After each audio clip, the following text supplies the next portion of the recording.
Hello दोस्तों, मेरा नाम है अजय देव और आज हम इस वीडियो में देखने वाले हैं कि अपन लारावेल 9 के अंदर आप कैसे V3 को इंस्टॉल कर सकते हैं।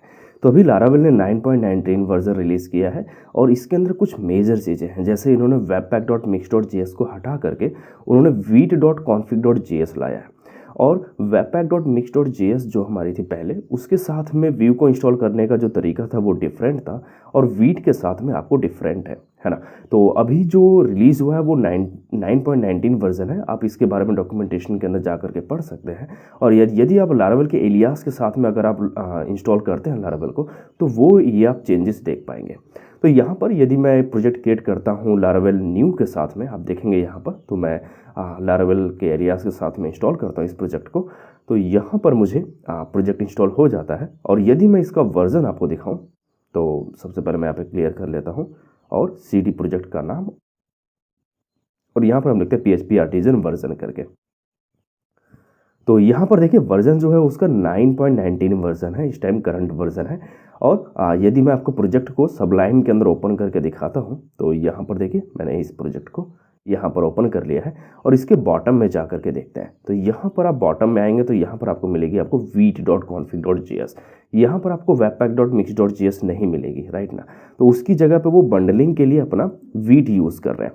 तो यहाँ पर आप पैकेज.json के अंदर जाएंगे तो यहाँ पर देखिए वीट का जो वर्जन है वो यहाँ पर यूज़ कर रहे हैं, एक्सियोस वगैरह यूज़ किया है इन्होंने और लारावेल वीट प्लगइन वगैरह है। और यहाँ पर दो कमांड दिए, वो है डेव और बिल्ड के लिए, है ना। तो जैसे आप व्यू को बिल्ड करते हैं या रिएक्ट को बिल्ड करते हैं लास्ट में, और उस बिल्ड को आप जो है सर्वर पर आप जो है डालते हैं, उसी तरीके से इसके अंदर भी है।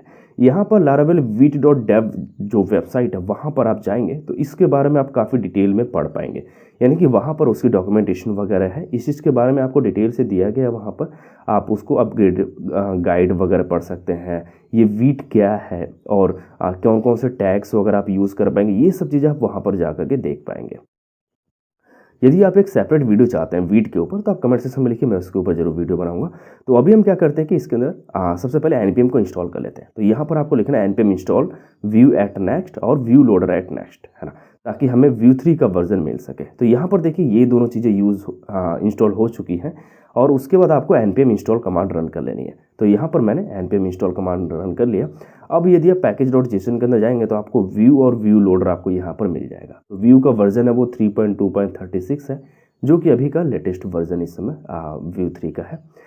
यहाँ पर यदि आप रिसोर्सेज के अंदर जाएंगे तो JS फोल्डर अभी आपको ब्लैंक मिलेगा, यहाँ पर कोई कोड नहीं है क्योंकि हमने view3 का कोई कोड वगैरह ये सब नहीं लिखा हुआ है। तो सबसे पहले हम क्या करते हैं कि यहाँ पर क्रिएट ऐप हम जो इंपोर्ट करते हैं व्यू के साथ में, और यहाँ पर हमें एक फ़ाइल क्रिएट करनी रहेगी। तो मैं एक फ़ोल्डर यहाँ पर क्रिएट कर लेता हूँ जो कि होगा मान लीजिए लेआउट्स नाम से, और इसके अंदर हम एक फ़ाइल क्रिएट कर लेते हैं, उसका नाम हम रखते हैं app.view।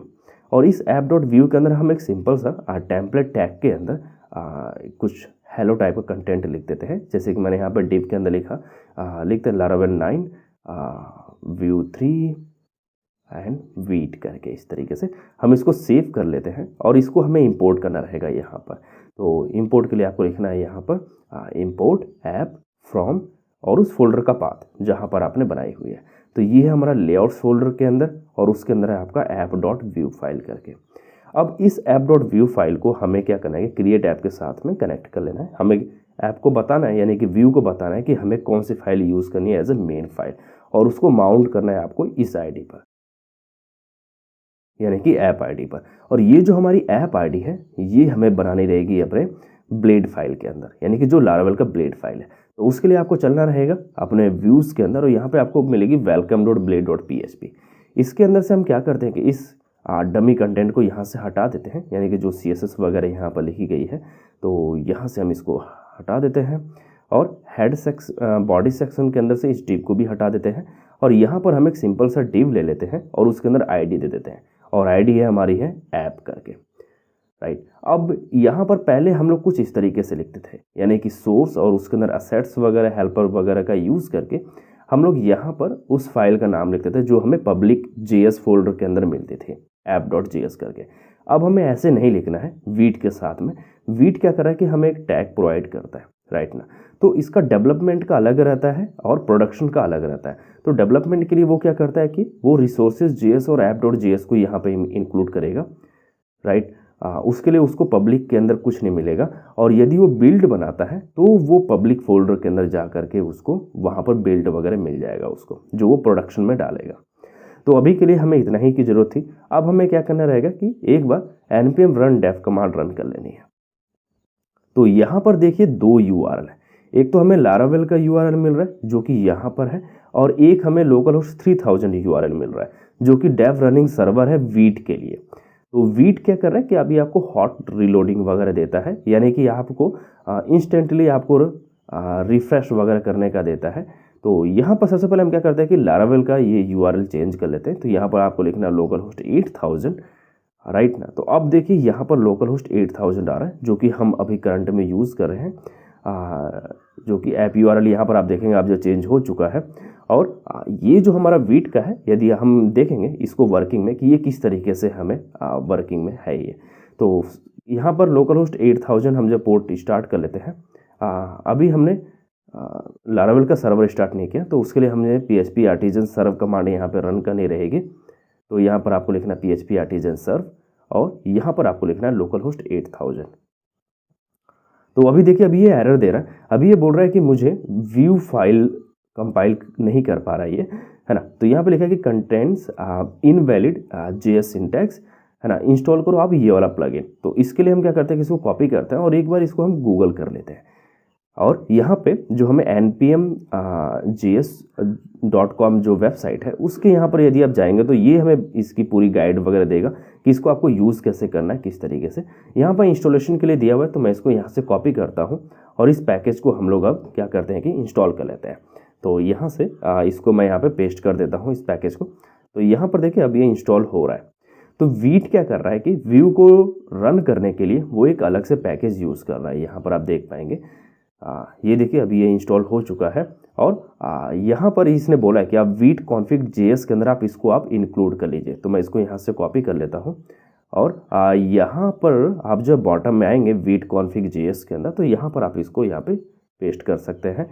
और यहाँ पर जो हमारा वीट है यानी कि व्यू है उसको आप यहाँ से कॉपी करके यहाँ पर आप प्लगइन सेक्शन के अंदर आप इसको डाल सकते हैं। तो जो भी हमें वीट के अंदर करना था वो हमें बस इतना ही करना था, यानी कि इस व्यू को यहाँ पे ऐड करना था और उस प्लगइन को हमें इंस्टॉल करना था। तो मैं यहाँ पे एक बार फिर से PHP आर्टिजन सर्व करता हूँ और वापस से हम यहाँ पर आकर इसको रिफ्रेश करते हैं। तो अभी देखिए अभी ये रन हो चुका है, यानी कि लारावेल 9 व्यू 3 का जो हमें कोड है वो यहाँ पर देखने को मिल रहा है। तो अभी हम क्या करते हैं कि इसके हॉट रिलोडिंग यानी कि जो वीट हमें क्या फीचर दे रहा है उसके बारे में हम जो देख लेते हैं। तो यहाँ से मैं इसको साइड बाय साइड दोनों को ओपन कर लेता हूँ, और यहाँ पर जो हमारा app.view है उसको ओपन कर लेता हूँ। यहाँ पर आप देखेंगे जो हमारा कंटेंट हमें फ्रंट एंड पे दिख रहा है। तो अभी हम क्या करेंगे कि वीट जो हमारी व्यू फाइल है यानी कि जो ब्लेड फाइल जो हमारी व्यू फाइल है उसके अंदर हम कुछ चेंजेस करके इसको सेव करते हैं, तो वो हमें यहाँ पर तुरंत रिफ्लेक्ट करने को दिख जाता है।